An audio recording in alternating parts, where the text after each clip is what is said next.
Mars Attacks. Man, there's so many flawed but interesting movies of this caliber that fall victim to the unanswered question, who is this for? Mars Attacks is not a movie for kids. Why? Well, they don't know any of the stars except maybe Michael J. Fox and maybe Danny DeVito, but neither of them are on screen for very long. And also, the movie viciously kills off multiple pet dogs and birds.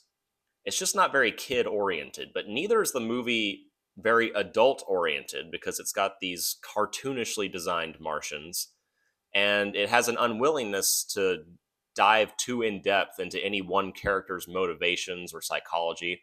And it's also very PG 13. This film I've read was accused of being mean spirited when it was first released. And I guess it's because it kills those aforementioned animals. And it also kills nearly every one of its most well known and well liked stars in gruesome ways. I mean, the aliens' ray gun blasts take just long enough to dissolve people that you can tell they're in agonizing pain. And so it's upsetting to see Michael J. Fox and Danny DeVito and Jack Black all get disintegrated like this. But personally, I find these character deaths, minus the animals, which, I could do without, um, an admirable creative choice.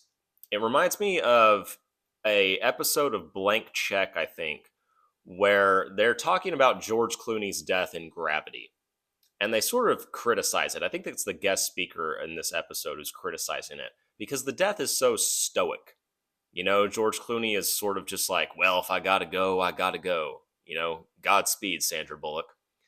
And I can't remember who the guest speaker was, but I think he says something like, if George Clooney's character in that movie had died as a coward, sobbing for his life, right?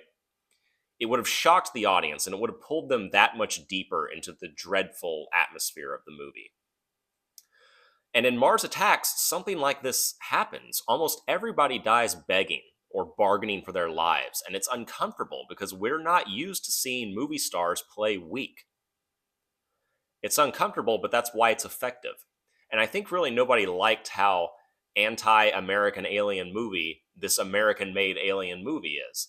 Everybody who's an idiot or a selfish idiot pays the price.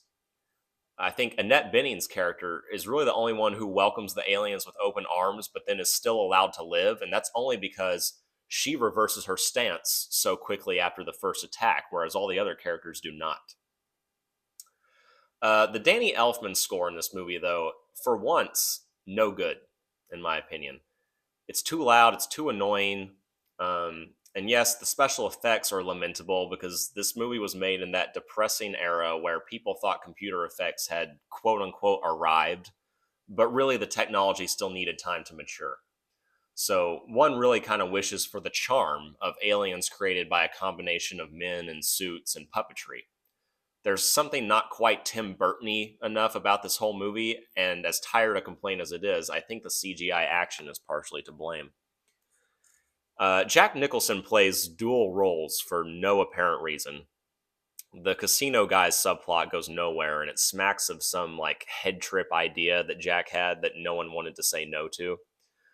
And I would much rather have seen more of Pam Grier or Natalie Portman, or even somebody with a smaller part like Joe Don Baker.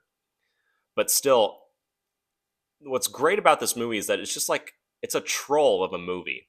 I mean, it ends with Tom Jones surrounded by forest animals like Snow White, grooving to his own music. The "It's Not Unusual," and so I gotta admire Mars Attacks for whatever it was trying to do.